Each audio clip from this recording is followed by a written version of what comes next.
Hi, hello. Welcome to the episode of Isaiah's Newsstand.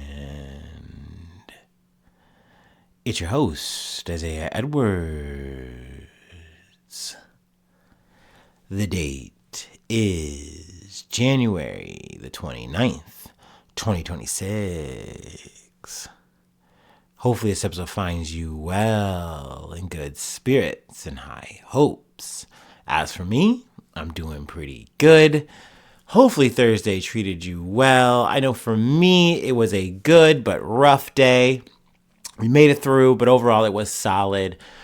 Trying not to complain about it, but no. I woke up way too early. I woke up around 3 something. Very minimal sleep. I think the reason was my foot. I tried to just be like, okay, my foot's feeling better. I'm feeling good. I don't think I need the Advil. And I just, tried to go straight to sleep. And, that worked. But then 3 hours later, I woke up and I just, that was the first thing I noticed. It was like, oh, my foot hurts. That's not good. Second thing I noticed was like, oh, it's very cold, which very long running motif. But it sucks. I was thinking about this as I was getting to work. I was like, man, this entire week, it hasn't been over like 20 something degrees. We haven't hit over 30. And I think that is, it's one of my things. I've mentioned it on the podcast before. Like, I'm a different person every 10 degrees. I have to dress differently every 10 degrees. In the house, it's just completely different every 10 degrees. So, sleeping and just general movement, it's not been the funnest for me, right? So, that was on me, but, I was like, hey, we got to get to work. Let's just get there. I think I didn't come in late. It was kind of a little bit of a miracle there, but, hey, we'll take it. And luckily, it was very busy, at least, for me in the crusher. So I got to stay on the crusher all day, which was nice. But that being said, very cold all day. Around midday, my foot started to improve with, Advil and just kind of just the movement of the day. I don't know. That just tends to be how it is. It's really rough in the morning, really rough at night. And then, we kind of rinse and repeat it. But it is getting better. I think it's worth noting. I still feel like it is. We're still trending on the up, but it's just frustrating, coming up about on a full week of it. It's like I'm over it. Can I just be normal? Can I just get back to normal 100%, please? But yeah, we rallied. We got through the work day. Post work, went to the gym, and it was pretty busy, but I was able to get on everything I wanted to get on. There's no complaint there. I will say though, today mentally was just not it. I don't know if it's just the culmination of things I've described, but I just looked at myself, and you have I don't know. I say you, general listeners, people, whatever. But I have this issue sometimes when I see myself in the mirror as I'm working out, doing my thing or whatever. And I just go, man, I'm doing all this work just to be some fucking fat chud. like this is not accomplishing anything anymore. Like, I just felt like a waste case. I felt very, I don't know, just gross. And I think that, it's a bit of body image thing. It's whatever. But I was kind of getting on myself, kind of ragging on myself. But that being said, we were making the weight move. I felt like overall productive, solid. So I'm not going to call this a bad workout. It's just one of those things where I just was on my own ass. I was just, bad mental, and that can definitely affect your workout. So, so it goes. But yeah, post the gym, we had to go to the gas station to get some gas. I also had to take out the trash, which also annoyed me because I just waited too long. So, it was unwieldy to get it out there. Plus, it was very cold. So, but I will say, I have over the past couple nights gotten my spot back. The minivan has moved, so that's good. Love that. Hopefully, they stay gone. But no, after that, got my stretches in, had my snack, and did some research. So yeah, overall, we are good to go. I'd say it was a good day.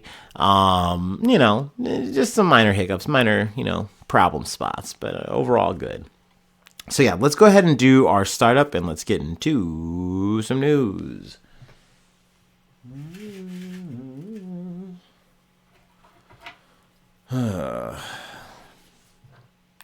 Yeah, I'm hoping that I can get some sleep. If not tonight, then like, at points during the weekend. I know I have like a bit of an errand weekend ahead of me, so it goes laundry, whatnot. But man, it's one of those moments where I realize like, man, I could use a good night's sleep. That would definitely be good, be solid for me.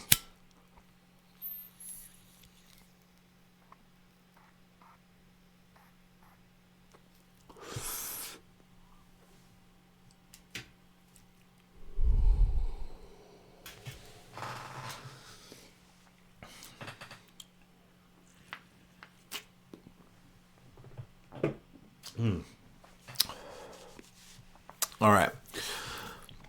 Our first story comes from the Associated Press. A former Illinois deputy is sentenced to 20 years in prison for killing Sonia Massey.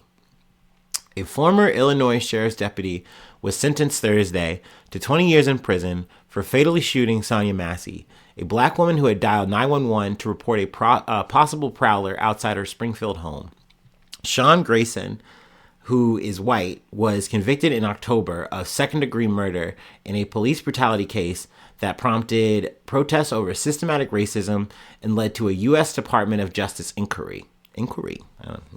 Grayson, 31, testified at trial that he feared Massey was about to scald him with a pot of steaming hot water that she'd removed from the stove. Grayson, who had been incarcerated since he was charged, received the maximum possible sentence. He apologized in court, saying he wished he could bring Massey back and spare her family the pain he caused. His attorney sought a sentence of 6 years, noting that Grayson has late-stage colon cancer that has spread to his liver and lungs. Now, I want to make a stop here. Hey, I don't know if you believe in a higher power, you believe in God or whatever, but something moved here, in my opinion. Because, look, in general, I'm happy that he got a sentence that at least has some heft to it. That being said, the way this is all going to work out with his time served, if he actually is on his good behavior, they shave like a day off, like of every day you have good behavior or something like that. It could amount to him doing a total of like 8.5 more years or something like that for this whole 20. So, okay, good. But whatever, fine. The guilty verdict was the most important thing to me here. And the fact that it's like, yeah, dude, this guy has fucking colon cancer that has spread to his liver and lungs. And as a person who has lost people to stuff like that, yeah, it's not a fun way to go. It's not a good way to go. It is sometimes, like I said, things happen and nature moves, the universe moves in the way it maybe it should, if you will. But yeah, I mean, in some ways, yes. Does this feel like justice served? Sure. But also it's a frustrating situation. And then once again, the takeaways of it are, okay, we'll do better training so that something like this doesn't happen again. But it's like, I don't think this is a training fucking issue. You had the other, police officer who was there in that moment. They didn't do what fucking Grayson did. They didn't act in the same way at all. Like, at the end of the day, this guy said, oh, I'm scared that this person's going to throw hot water on me. And I should execute them for that fear alone. Nothing has changed, in my opinion, in actual law enforcement. We're talking police, or we span this shit back out and we're talking about ICE and Border Patrol and all that fucking shit. It's all the same. They all move the fucking same. And they're allowed to. Like, a sentence like this does not change that. It at least shows that, yeah, maybe you will be punished, but that's not a guarantee. So, once again, I don't know, kind of getting back to the story at hand. It's something. It's better than nothing. But yeah, I mean, it's not going to bring Massey back, of course. But yeah, condolences, to her, family, everything.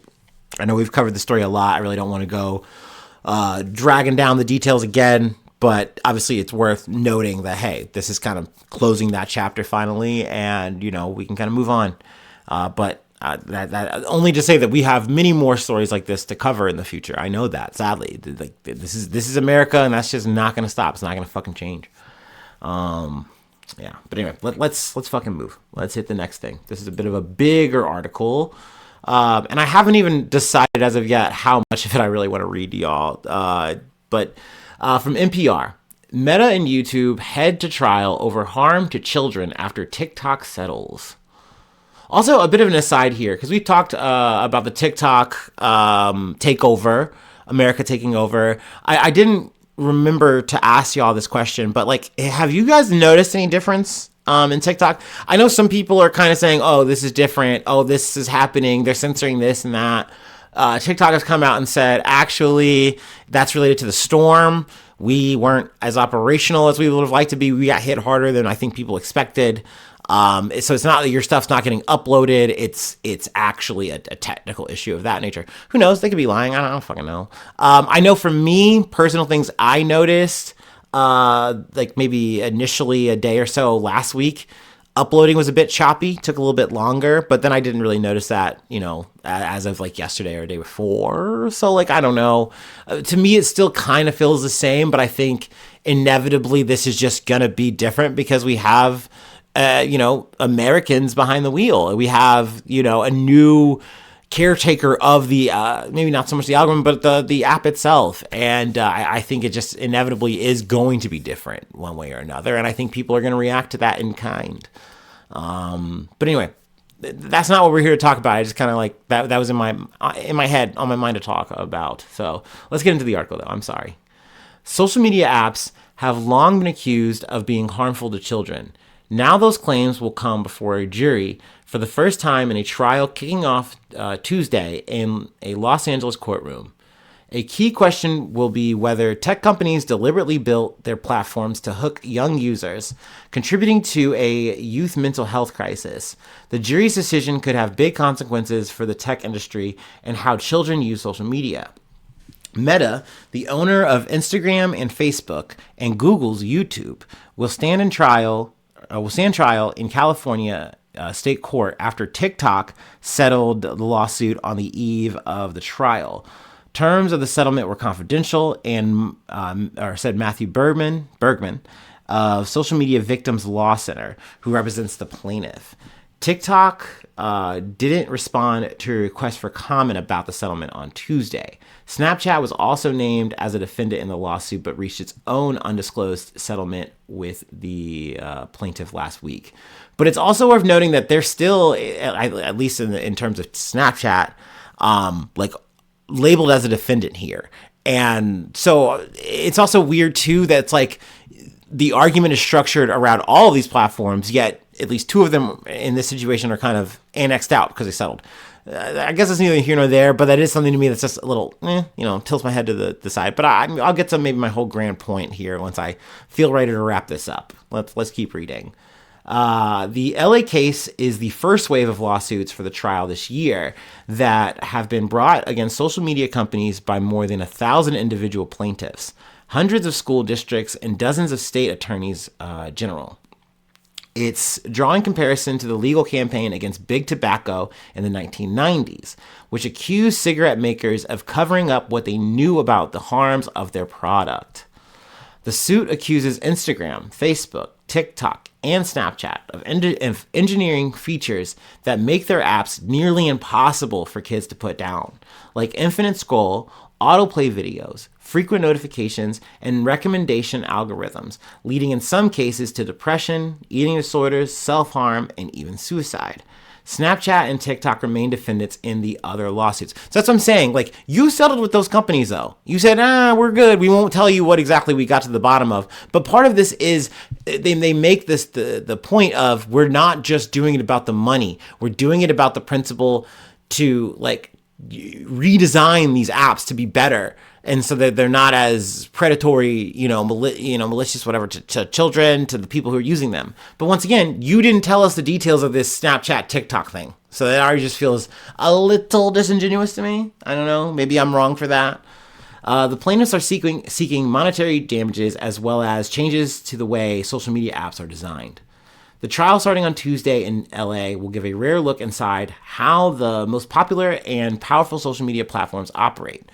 Jurors will be presented with thousands of pages of internal documents, including research on children conducted by the company's expert witnesses and the testimony of the teenage plaintiff, identified as KGM, who says her excessive use of social media led to mental health problems.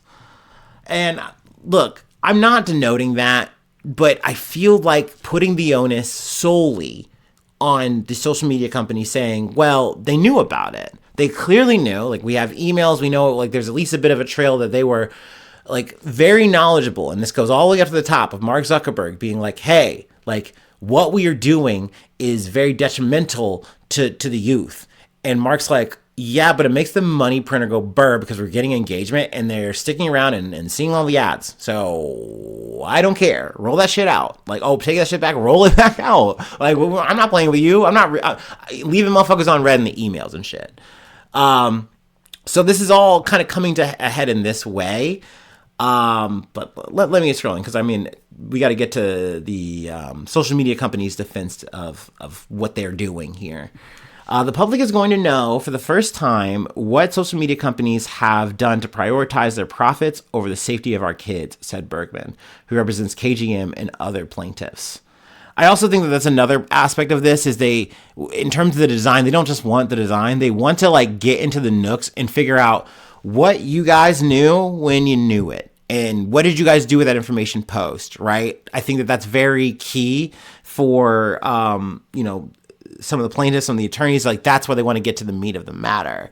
And it's like, I mean, okay, cool, but is that inevitably that's going to fix anything? I don't know. Anyway, the tech companies argue that there's no clinical diagnosis of addiction to social media and that no direct link between using social media and mental health problems has been proved.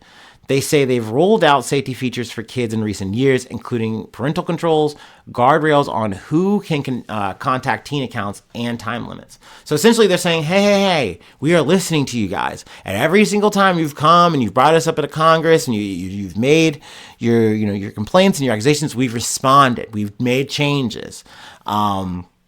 And this is a big thing. They also cite the First Amendment, saying that just as people's speech is protected from government censorship, the decisions that social media companies make about content are also a type of protected speech, an argument the Supreme Court has affirmed. Also with Section 230, which they're going to mention later in the article, it kind of makes these companies very bulletproof. But I feel like they're trying to, in these lawsuits, sidestep that Section 230 shit and say, no, you are delivering a harmful product. We're not talking about freedom of speech here and all that fucking protected shit. You are making a product that is bad for people, and we want to fix that. We want to address that. You need to be held accountable for that. But every single time I've heard this argument, maybe with the exception of Omegle, which I don't want to get into what Omegle is and all that fuck shit. Anyway, it just doesn't work. It doesn't really hold water legally. And so every time you bring this up, it's like, cool point. I hear your logic line. I see your thesis that you're laying out here. But like, it doesn't work in the court of law, at least as of right now, as things stand as they are. That being said, I think then maybe we do need to rethink and look at Section 230 and get more specific about what are actual true and real protections here. Or do they deserve this whole blanket for this? Is that needed? But yeah, as it stands, I just don't know. And we'll see. I mean, maybe this is a thing where it's like, oh, we don't care if we're necessarily losing. It's about sending a message. We're going to keep trying until we make some more headway. I don't know. And that's not to say for the KGM, person involved in this. I'm not trying to besmirch them or say that what they had to go through doesn't matter. I'm not also trying to put it on the parents. I'm sure they did the best they could.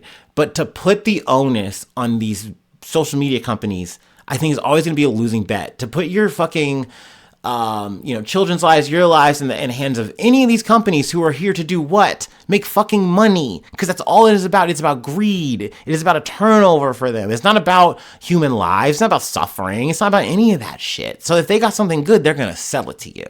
Like, until you make it not about that, and the system in and of itself is saying, no, you are here to make your product and make it as good as you can, make it as safe as you can, then like it's never going to really truly be about that shit. They are only going to do the bare minimum to keep Congress off their fucking ass, to keep you from fucking grandstanding on a podium or suing them. Like, that is all they're going to do, and that's it. And they're going to tank some lawsuits. They don't mind it. You know what I'm saying? Like, I think in the situation with Facebook and YouTube, they said, our bank's big enough and we don't want to have to keep doing this. So we'll fight you here now. We'll plant our fucking feet.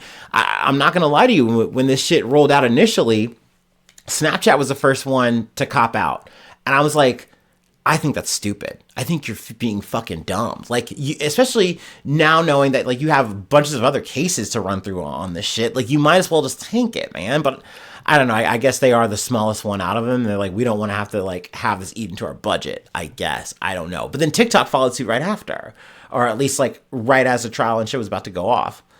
So I don't know. My money is on these social media companies kind of coming out, quote unquote, clean here. Though, honestly, I do want to add, are they making an addictive product? Yes. Is this something that will rot your child's brains, your brain? Yes. Brother, look, like I talked about how motherfuckers are saying everything's AI because they don't want to be wrong or whatever, right? They don't want to form a fucking counterpoint, so they would just rather say that. I saw a friend of mine. I won't say a good friend of mine, but they're a friend, acquaintance. We can demote them to an acquaintance. I've hung out with them a couple times, yeah. I'm on my Peter shit. But they were saying some shit about Helen Keller not being real, dude. Because they saw it on TikTok, bro. And they would type that shit with their whole chest, dude.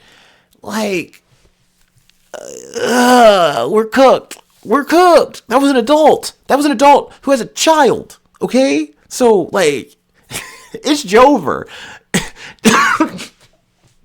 TikTok knew what they was doing, okay? And they still know what they're doing now that they're under the Oracle or whatever umbrella, okay? So, hey, don't get it twisted. Instagram is still trying to, make you feel like you're too fat and you're too ugly and you need to buy these fucking, I don't know, Hypeland Digimon overcoat. If you're on my algorithm. Facebook is still a demon app for boomers and then still a mental cesspit for, I don't know, anyone who is a teenager or in their mid-20s. Like, and X, the everything app, maybe formerly known as the everything app, but still X. It's full of Nazis and porn. And then not to mention the Grok shit that we talked about. I mean, yeah, they finally barked that shit down after a couple of fucking... several countries said, okay, enough's enough. We're going to fucking, take you to task on this shit. So yeah, the state of the internet, state of social media, all these platforms, these apps, it's not good. Never been good. I don't think it's going to be good. I think it's a noble endeavor to take them on in this way, to at least attempt to. But inevitably, I don't even, and maybe this is going to make me sound like a fucking villain. I don't necessarily want this utopian idea to maybe even come to pass, because let's say it does. It puts the social media companies on the back foot and saying, okay, then what we have to do is make it so that you guys can't say or do anything on this app. You are only here to get shuffled ads, and that's it, man. And we're going to make this as unfun as possible for you. And yes, I'm a 35-year-old guy. I don't need to be online like that, but I am. I'm sharing memes. I'm on my shit. I don't want to go back to eras past where they were more restrictive. That was already annoying as it was. And people were still getting brain rotted and fucked up on it. So, you know what I mean? I just don't know if it's going to even actually mean that much good. And it might jam up my fucking day. I don't want that. But no, honestly, though, on some real shit, I would not mind if you shut down all of these apps. I was thinking about this the other day, right? I was like, if you shut down all these fucking apps, you'd probably be doing me a fucking favor, okay?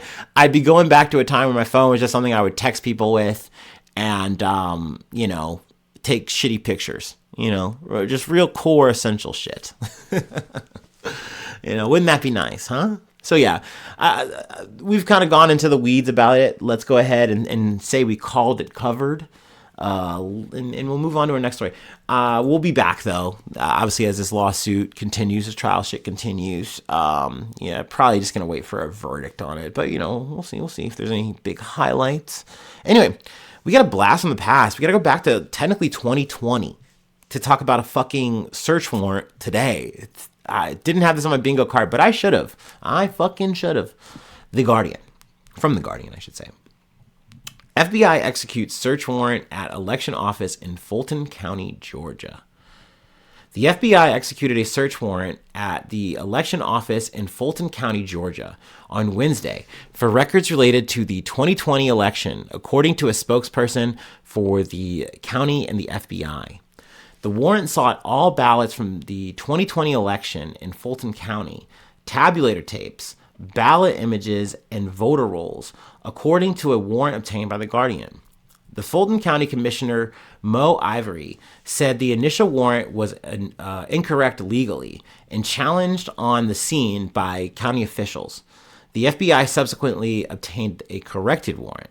The county's clerk of Superior Court, Shay Alexander, is the custodian of the material excuse me, and was on site at the warehouse inventorying what the FBI was taking, Ivory said. The commissioners, the chairman, the county attorney are trying to figure out a legal plan, Ivory said in an Instagram reel from inside the building as FBI agents worked. Maybe an injunction, a motion to quash, something. We're trying to figure it out. Democratic elected officials said they were contacted that the chain of custody of material was not being fastidiously maintained in the seizure. Ooh, another fun word for me. Even as the investigation of federal officials revolves around the fastidious maintenance of the chain of command. I've also heard from Fulton officials that there is no protection for chain of custody, said Josh McLaurin, a Democratic state senator who is running for lieutenant governor. There is no assurance that chain of custody is being preserved. That is so important because if they are able to modify the contents of these boxes, when I say they, I mean the Trump administration, then there really is no way of knowing what did happen in 2020. And that's big, right? Because this is their way of saying, oh, we can rewrite history. Like, and they don't even have to do that. Maybe they actually are on the level here and they just wanted to snoop around and sniff. They get to say whatever the fuck they want, though, about it. They get to say that we found this, we found that, and be vague as they want, whatever. They don't have to make it up. But guess what? They then get to ring this bell again come midterms. They then get to ring this bell again come the elections. And you know this is going to drive the motherfuckers wild. All the fucking MAGA motherfuckers, like all these kind of people who are just conspiratory pilled. They are just going to be rattling in their fucking bodies over this shit. Okay? Also, another thing that I wanted to mention, and I'm glad Start Here, one of the news podcasts I listened to, brought this up. Part of the conditional, there really isn't any way to call this other than ransom that Pam Bondi from the Department of Justice was trying to press onto Governor Walz, Minnesota, is essentially like, you need to give us voter records. So I'm going to pull a little bit here from CNN. Bondi's injection of voter roll, sorry, I got this thing in my way. Get out of my way. Oh, great. There we go. Sorry. Bondi's injection of voter roll demands into Minneapolis ICE tensions draws claims of ransom. Attorney General Pam Bondi's demand that Minnesota hand over sensitive voter registration records to the federal government amid tensions over ICE and immigration enforcement underscores the importance of the administration's nationwide data grab that is facing resistance in multiple states and has stumbled in the courts. So, like, they're now ham-fisting, just kind of crawling in for it. And so when I initially heard the story with Fulton, I thought this was a petty revenge thing, right? Like, you're doing score settling or whatever. This is a place where you got shamed and you tried to fight about it and you've been losing because at the end of the day, this has been verified true. But what if at the very minimum here, they just want the fucking data? That's it. That's all they are here for. They want the voter information, and that's something that is just so key. And to be fair, in this day and age, that shit is king. Like, having information about what people are doing, how they voted, how they did X, Y, Z, whatever, is so useful. It will be used against you, maybe not today, maybe not tomorrow, but at some point in the future, it'll be used, and maybe not say against you in every single situation, but used in a way to influence you. Maybe control is too strong of a word, but they know everything about you. They know everything about this demographic in this area, so it helps them attack it, talk about it, whatever, handle it. You know what I'm saying? So it's not nothing. It's not zero. It can feel like it maybe, but like this things adds up. Not to mention, it's an invasion of privacy. It is not how things should be handled. This is illegal ass fucking shit that they're going to potentially get away with here. And they're trying to get it by any means necessary, right? But once again, just the shit at hand with the Fulton County stuff is very scary. It's very fucked up. And yeah, like once again, we do have a midterm election coming up this year. That's major. That's big. Let me get my thoughts together. Up until the Minneapolis thing, it felt pretty to me, and this is only my thing. I'm sure people would say otherwise, right? Like as crazy as this administration has been over the past year or whatever, they still had a shot in my eyes. But post Minneapolis, you've executed two just plain Jane, why is the day, motherfucking U.S. citizens. You just blew their asses away. And I think that is doing more damage than motherfuckers thought.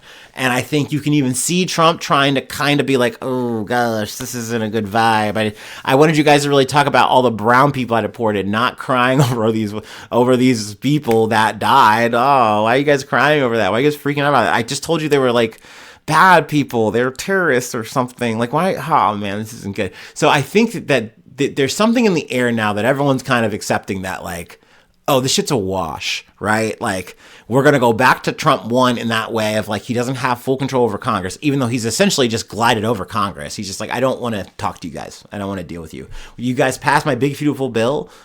This is another thing, and I'm getting into the weeds before we get into our last story here. It is blinding to me that, like, bar for bar, this is not that different than the Biden administration. Like, Biden did the big bad, the Build Back Better, the whatever the fuck, and then proceeded to just do pretty much nothing because that shit just got stalled and then squeezed into nothing. So you had this limp dick infrastructure plan that was like, okay, cool, did a little bit of something. What has Trump done? He did the big beautiful bill thing. And okay, your tips and your overtime and stuff that's not getting taxed. Woohoo! Awesome! Looks like we made it. And there's some other fucked up shit. There's some other shit that's supposed to be good for you, whatever. But that's it. Like, what has been done in Congress? You would think so much more would be getting passed and accomplished, but no. Like, that's why Trump wanted to get that shit done and move on. He's like, I got motherfuckers to blow up. I want to like start wars and shit. I don't want to talk to you guys anymore, which is crazy because you do need to talk to Congress to like do half the shit that he's been trying to do. But also, I didn't even know if I was going to cover this yet, but it popped into my brain and I'm going to talk about it now. Trump apparently, and I just, this is me just headline hunting, apparently allowed for some kind of group conversation about something like with some separatist group. I'm not sure if he probably wasn't directly involved, but like essentially he's trying to like overthrow Canada, like type shit, bro. It's like there's so many weird operations that this motherfucker is trying to do. To do what, man? Be king of the world? Like, fuck. So yeah, man, this shit is a bit unnerving.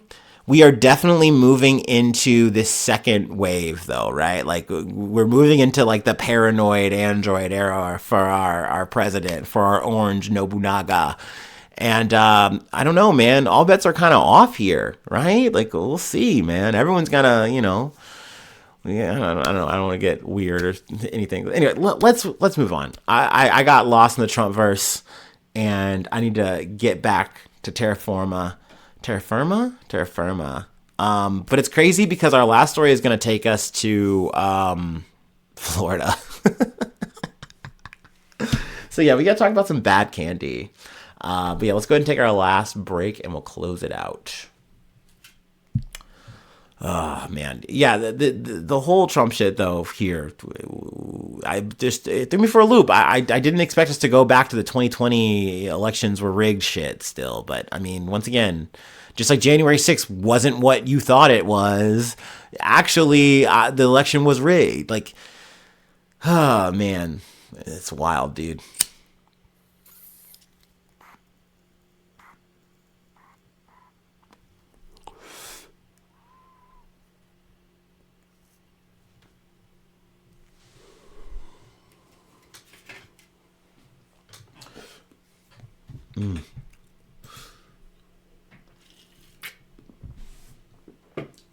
Also, I may rehash that Trump Canada story. It's juicy, but like, there's always a lot on the table, but we'll see.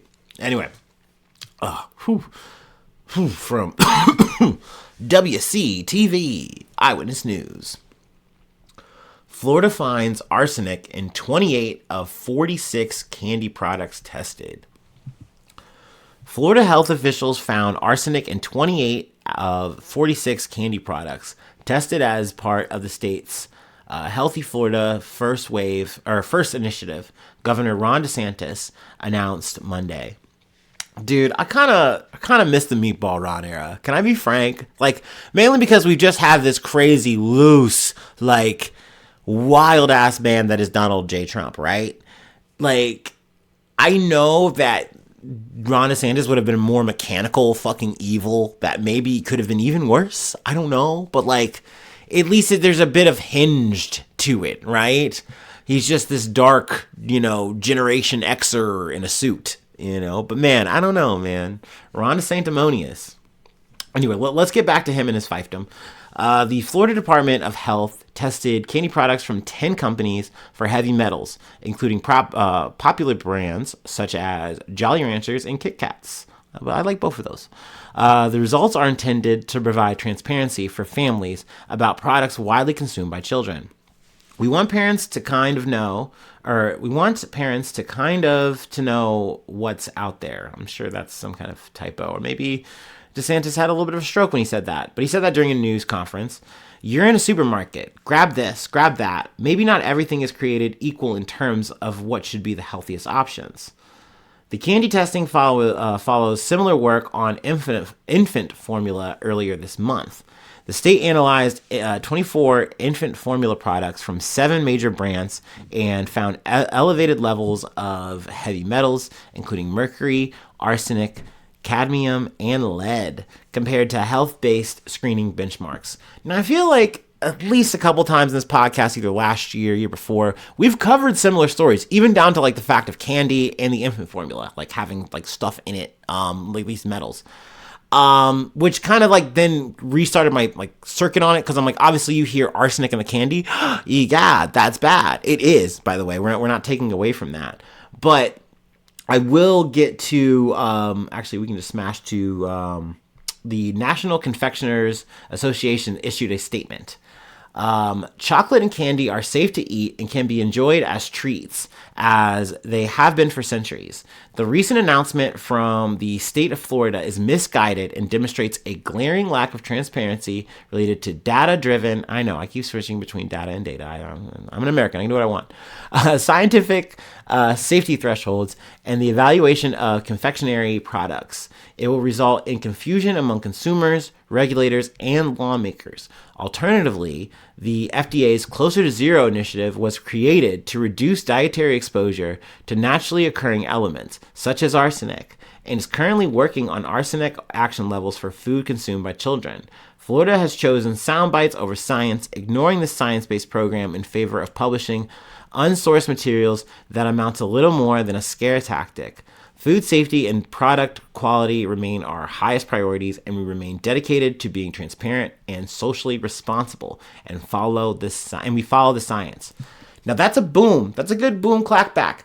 And I say that because if we were talking about like, there's a good amount of states that we could be talking about, and if they went about it this way, I would feel a little bit more trusting. It's just Florida has a bad track record, and we know this, okay? But also, too, let's pair that also with the government, like at the federal level. Do I trust that?